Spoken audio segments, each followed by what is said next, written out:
Have you ever sat down to watch a Saturday morning cartoon and suddenly thought, what on earth am I looking at? The 1970s was a wild decade where animation didn't just get colorful, it got downright trippy.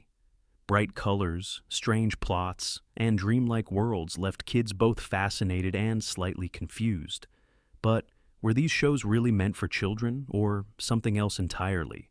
Buckle up, because these next 15 cartoons bent reality in ways few were prepared for. The Point, 1971. Imagine being a kid in 1971, settling down to watch a brand new animated special, only to find yourself sucked into a land where everyone has pointed heads and you don't. That was The Point, a surreal TV movie narrated by none other than Ringo Starr. The story followed a boy named Oblio, the only round-headed kid in a society obsessed with conformity. His punishment for being different? Exile into the pointless forest. Now, on the surface, this sounds like a whimsical fairy tale, but the execution was pure psychedelic chaos. The background swirled in bright, shifting colors, characters warped in and out of frame, and the soundtrack felt like an acid dream set to music by Harry Nilsson. Even the forest itself was alive, twisting and bending in ways that made kids wonder if their TV was malfunctioning. For children, it was visually stunning, but also strange and a little unsettling. Why did everything look like a moving painting? Why did the characters speak in riddles that didn't always make sense? Adults picked up on the allegory about individuality and conformity, but kids just saw weird shapes and head-spinning visuals. In the end, The Point stood out because it wasn't afraid to challenge young viewers with surrealism. It proved that cartoons didn't need to stick to slapstick gags or superheroes. They could be full-blown allegorical trips. And whether you loved it or found it unsettling, one thing's for sure: you never forgot Oblio and his pointed companions. Yellow's Submarine 70s TV reruns.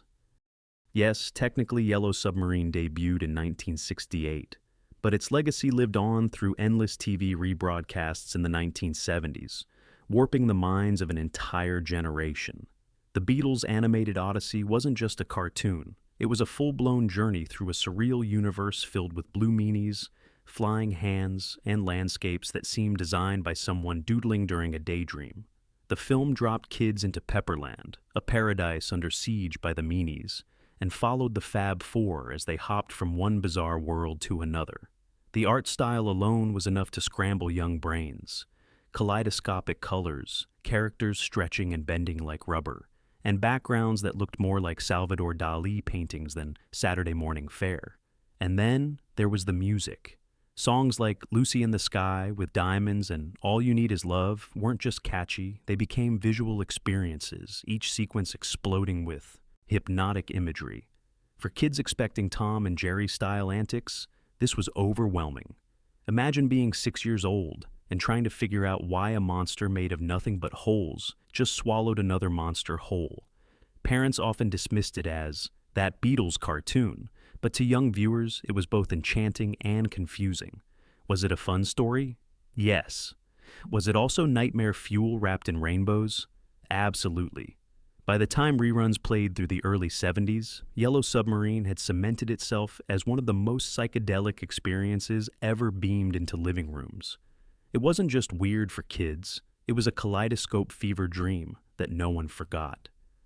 Fantastic Planet, 1973. If there's one cartoon that could genuinely traumatize a child, it was Fantastic Planet.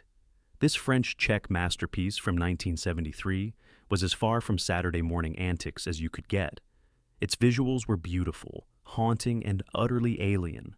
Instead of slapstick animals or goofy superheroes, kids who stumbled onto this were greeted with giant blue humanoids enslaving tiny humans. Not exactly Scooby-Doo. The movie followed humans called Osmonds, living as pets or pests under the control of the towering alien Drags. The animation style was unlike anything children had ever seen. Slow, hypnotic movements paired with surreal, dreamlike backgrounds. Plants morphed into bizarre shapes. Animals were grotesque hybrids, and nothing looked familiar. Watching it felt less like a cartoon and more like staring into someone's subconscious. And then there was the soundtrack, eerie, experimental music that made the whole thing feel like a fever dream. Kids who wandered into this film on late-night TV often left unsettled. It wasn't violent in the traditional sense, but the cold, clinical way the drags treated humans was unnerving. It made you feel small, powerless, and very aware of how fragile life was. For adults, it was a metaphor for oppression and control. For children, it was a surreal horror show disguised as animation. Yet, Fantastic Planet still became a cult classic, precisely because it dared to be different.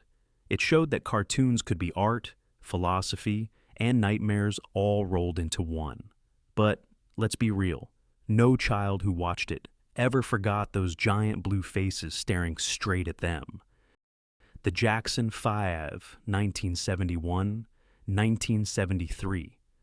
At first glance, the Jackson 5 seemed like harmless Saturday morning fun.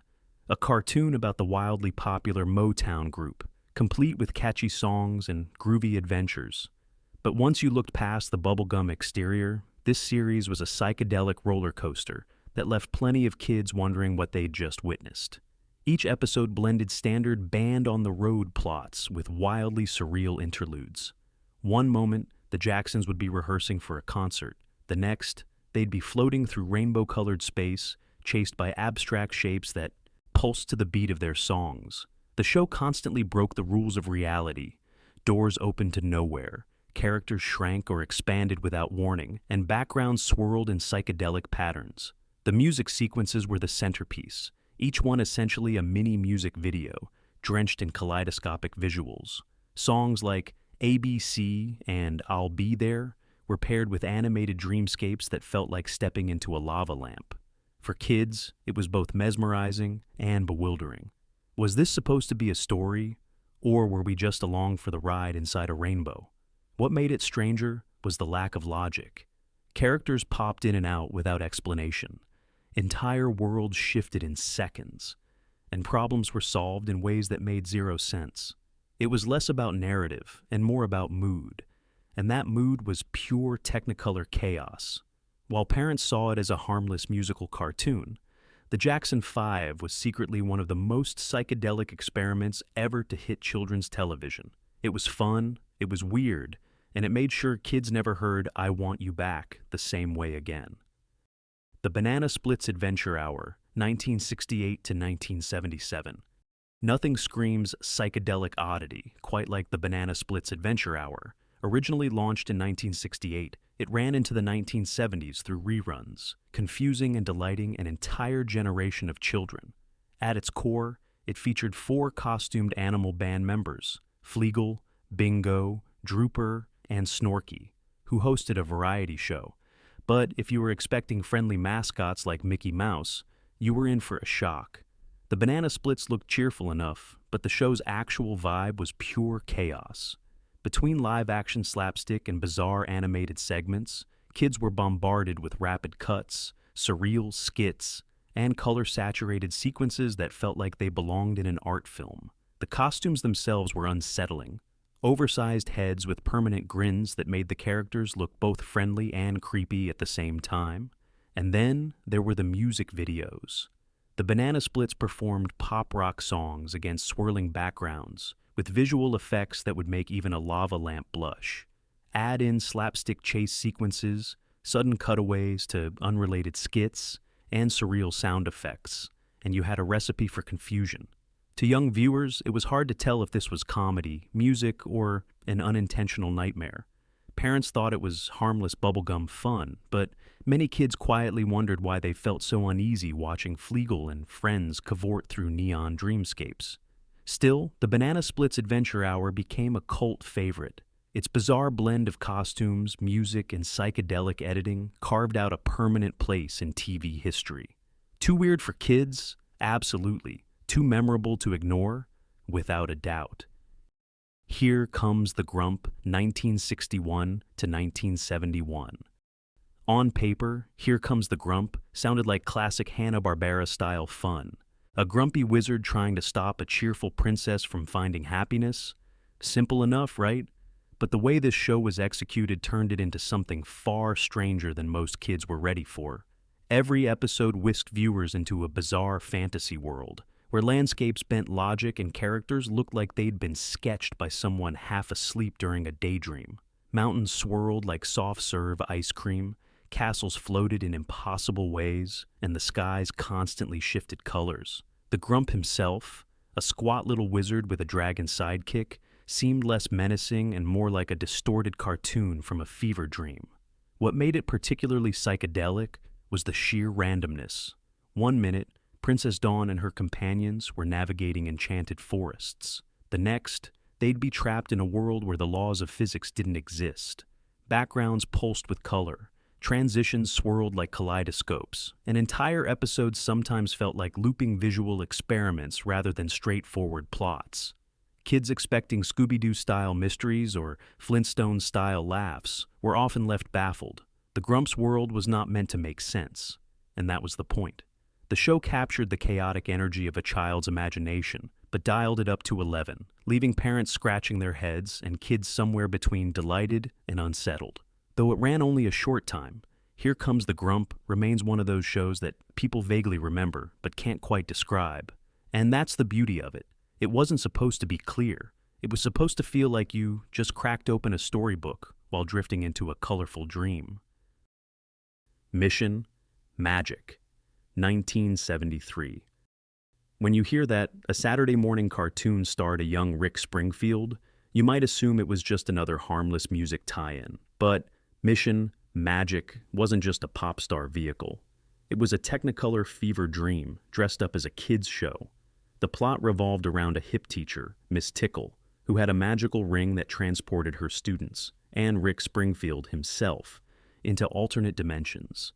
Each week, they'd tumble into a new world filled with bizarre creatures, wild landscapes, and twisted logic. It was like the Magic School Bus, but instead of science lessons, you got kaleidoscopic visuals and psychedelic pop rock numbers. The mission part of the show often made little sense. One week, they'd rescue an alien king. Another, they'd battle a cartoon villain with powers straight out of a dream journal. The transitions into these worlds were drenched in swirling animation and vibrant colors that seemed ripped from a poster on a dorm room wall. And then there was the music. Springfield provided original songs each episode, which were set to trippy animated sequences that often had nothing to do with the story. Guitars pulsed in sync with exploding stars, lyrics floated across the screen, and characters danced in strange, hypnotic patterns. For kids, it was both fun and deeply confusing. Why was their teacher casually leading them into interdimensional chaos? Why did problems get solved by random bursts of music? The show never bothered to explain. Though short-lived, Mission Magic is remembered as one of the weirdest blends of music and children's animation. It felt less like Saturday morning fun and more like a jam session inside a kaleidoscope. The Osmonds 1972 to 1973. Hot off the heels of their real-life fame, the Osmond brothers got their own cartoon in 1972. At first glance, it seemed like a safe bet. Take a popular music act, animate them, and let kids sing along. But, like so many 70s animated tie-ins, the Osmonds leaned heavily into psychedelic visuals that made the show far stranger than intended. The cartoon followed the brothers as they toured the world, performing concerts and getting into lighthearted adventures. But the real draw wasn't the plot. It was the musical numbers. Every episode featured animated performances that abandoned logic in favor of wild, swirling dreamscapes. The backgrounds pulsed with kaleidoscopic colors. Characters multiplied into rainbow silhouettes, and instruments seemed to come alive. Even outside the music sequences, the show embraced weirdness. One moment, the Osmonds were solving mysteries. The next, they were in a desert chased by surreal creatures. The stories often felt disconnected, with transitions that made it seem like the cartoon forgot what it was doing halfway through. Kids might have tuned in for the catchy songs, but what they got was a trippy visual experience that could leave you dizzy. Parents assumed it was harmless bubblegum entertainment, but for young viewers, it was like watching a lava lamp come to life. Though it didn't last long, the Osmonds joined a wave of music-driven cartoons that pushed the boundaries of how far kids' entertainment could stray into psychedelic territory. It wasn't just a cartoon band adventure, it was a surreal trip soundtracked by pop harmonies. Wait Till Your Father Gets Home, 1972 to 1974. Now, this one might surprise you. Wait Till Your Father Gets Home was billed as a family sitcom cartoon, a sort of animated predecessor to shows like Family Guy. But while it aimed for satire, it ended up drifting into strange, almost surreal territory that made it a peculiar experience for younger viewers. The series followed Harry Boyle, a suburban father constantly clashing with his kids, neighbors, and the chaos of changing 70s culture. Sounds normal enough, but the way the show presented its stories often leaned into odd, abstract choices that left children scratching their heads. Scenes would suddenly shift into bizarre visual tangents, dream sequences, exaggerated caricatures, and psychedelic backdrops that had nothing to do with the main plot. Even the humor was offbeat. While adults chuckled at social commentary, kids were left puzzled by conversations about politics or exaggerated parodies of authority figures. And then there were the visual experiments. Entire sequences would be drenched in strange color palettes, with shifting backgrounds that felt more experimental film than Saturday morning cartoon. For children expecting simple jokes and bright characters, this show felt oddly alien. It wasn't spooky or violent, but it was weird in a way that made kids uneasy, as though they were watching something they weren't supposed to understand. Wait Till Your Father Gets Home never became a massive hit, but its willingness to mix satire with psychedelic visuals made it stand out.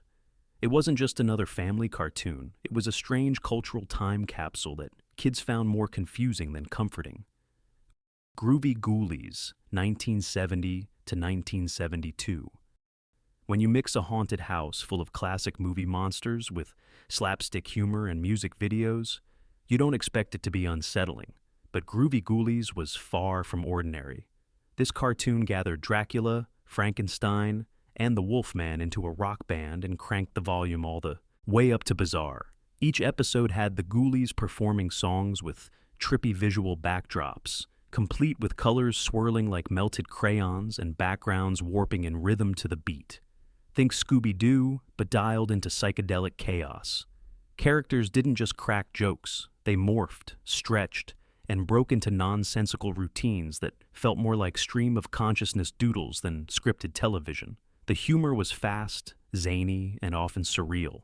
Punchlines arrived in random bursts, sometimes accompanied by sound effects that made absolutely no sense. The constant barrage of rapid cuts, flashing colors, and looping gags made the show feel less like storytelling and more like a cartoon variety show inside a spinning kaleidoscope. Kids loved the music and monster antics, but many also felt a weird sense of unease. These weren't the spooky monsters you feared in movies, they were something stranger. They danced, cracked groan-worthy puns, and occasionally broke the fourth wall in ways that scrambled young brains. Though remembered fondly as a campy cult hit, Groovy Ghoulies was undeniably one of the most psychedelic attempts to mash monsters and music into kid-friendly fun. It was bright, bizarre, and left plenty of children blinking in confusion long after the credits rolled. The Beatles Cartoon, 1970. Before Yellow Submarine blew minds, the Beatles had already been animated in their own Saturday morning series. Reruns continued through the early 70s, and while the show was lighter in tone, its surreal visuals and dreamlike gags pushed it firmly into psychedelic territory. On the surface, it was simple. John, Paul, George, and Ringo went on adventures while Beatles songs played in the background. But the way these stories unfolded felt like logic had been tossed out the window. One moment, the band was exploring London. The next, they were chased by talking animals, floating across rainbow-colored landscapes, or getting trapped in bizarre slapstick loops that had no resolution. The animation wasn't smooth, it was jerky and exaggerated, which only added to its odd charm. Characters often stretched, squashed, or froze in strange expressions, like puppets caught mid-dance. Add in nonsensical dialogue, surreal jokes, and abrupt scene changes, and kids often felt like they were watching something both funny and deeply confusing. Of course, the real highlight was the music. Each episode built around Beatles songs. The sequences felt like primitive versions of music videos, backgrounds pulsed, abstract shapes floated by, and characters moved in rhythm to the soundtrack. For kids in the 70s catching reruns, it It wasn't just another cartoon. It was a kaleidoscopic introduction to both music and weird animation. The Beatles cartoon wasn't polished, but it was quirky enough to lodge itself in young minds as one of the strangest, most psychedelic Saturday morning experiences around. The new Scooby-Doo Movies, 1972 to 1973. By the early 70s, Scooby-Doo was already a hit, so Hanna-Barbera decided to up the ante with the new Scooby-Doo movies. Longer episodes, guest stars, and even weirder adventures. On paper, it sounded like fun. In practice, it became one of the strangest cartoons kids ever watched. Every week, Scooby and the gang teamed up with a rotating cast of celebrity guest stars. But the way these team-ups unfolded felt like a fever dream. Imagine Batman and Robin chasing ghosts alongside Scooby-Doo, or the Harlem Globetrotters dunking basketballs at monsters. It was random, surreal, and often nonsensical. The pacing didn't help. Episodes dragged on longer than kids were used to, with stretched-out chase scenes that often turned into psychedelic montages. Music blared while backgrounds looped endlessly. Characters ran in place, and villains melted into bizarre silhouettes. What should have been scary or funny often veered into unsettling, leaving children unsure if they were supposed to laugh, hide, or just stare in confusion. And then there were the celebrity caricatures. Some looked reasonably accurate, while others were distorted to the point of strangeness. Watching cartoon versions of real people banter with Scooby was more unsettling than entertaining. Still, this series became memorable precisely because of its weirdness. Scooby wasn't just solving mysteries anymore. He was wandering through a surreal crossover universe that made no sense and left kids scratching their heads. It wasn't just a cartoon, it was an experiment in bending reality, Scooby style. Fat Albert and the Cosby Kids, 1972 to 1985. On the surface, Fat Albert and the Cosby Kids was a wholesome show, with moral lessons at the end of each episode, but tucked inside its educational shell were moments of pure psychedelic strangeness that kids never forgot. The Junkyard Band performances were the centerpiece. Each time Fat Albert and his friends played, the screen exploded with kaleidoscopic colors, swirling transitions, and animated sequences that abandoned narrative logic entirely. Instruments made from junkyard scraps came alive, glowing in impossible ways. Backgrounds pulsed with neon effects, and characters seemed to stretch, twist, and dance in exaggerated rhythms that felt otherworldly. Beyond the music, the show occasionally slipped into surreal sequences when characters imagined solutions to their problems.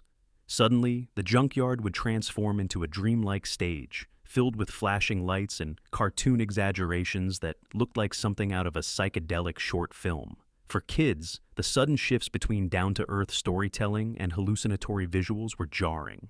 One moment, you were watching Albert deal with a schoolyard problem. The next, you were in a full-blown color explosion that looked like a pop art painting come alive. While adults praised the show for its positive lessons, children often remembered the visuals more than the messages.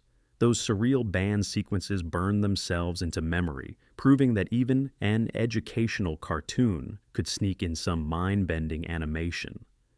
The Adventures of Mark Twain, 1970. Though most people remember The Adventures of Mark Twain from its 1985 release, the groundwork for it began in the 1970s, when animator Will Vinton was experimenting with claymation shorts based on Twain's writings. These early test films aired in limited circles, and while they weren't full series, kids who stumbled onto them never forgot the experience.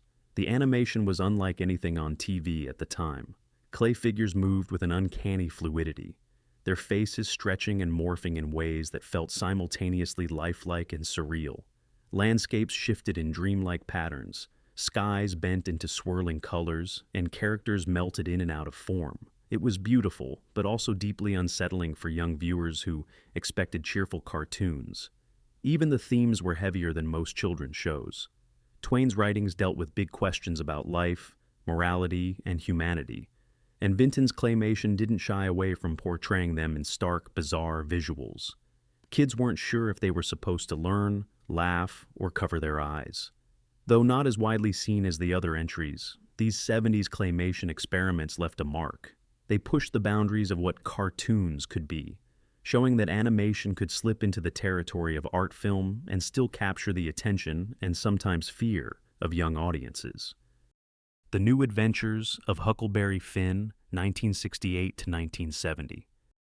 Imagine being a kid in the early 70s, flipping on the TV, and suddenly seeing live-action kids dropped into an animated world full of bizarre characters. That was The New Adventures of Huckleberry Finn, a strange hybrid that mixed real actors with surreal cartoon landscapes. For children, it was as fascinating as it was disorienting. The setup had Huck, Tom, and Becky escaping from the villainous Injun Joe at the start of each episode, only to land in some new animated realm. One week it was a fantasy kingdom. The next, a sci-fi world with robots, and sometimes even mythological settings. The characters interacted with the animated environment as if they belonged there, but the visual contrast between the live-action kids and psychedelic backdrops was jarring. The animation wasn't grounded or realistic. It was surreal, exaggerated, and colorful, making the children look even more out of place. Monsters would loom over them. Cartoon storms raged at their feet, and the settings seemed to bend and twist in impossible ways. To adults, it was a clever experiment in blending media. To kids, it felt like watching three friends trapped in a cartoon nightmare they couldn't escape. Even the pacing was odd.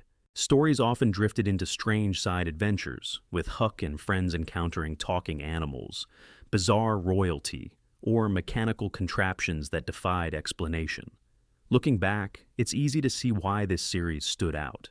It wasn't meant to be normal. It was experimental, daring, and visually disorienting, qualities that made it unforgettable for those who watched. Few shows captured that eerie between worlds, feeling quite like The New Adventures of Huckleberry Finn.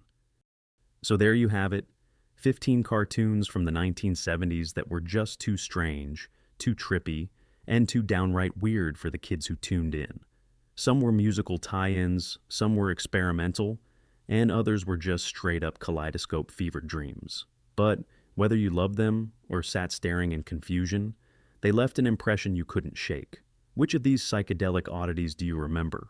Drop your thoughts below, hit that subscribe button, and let's keep digging into the wildest corners of animation history.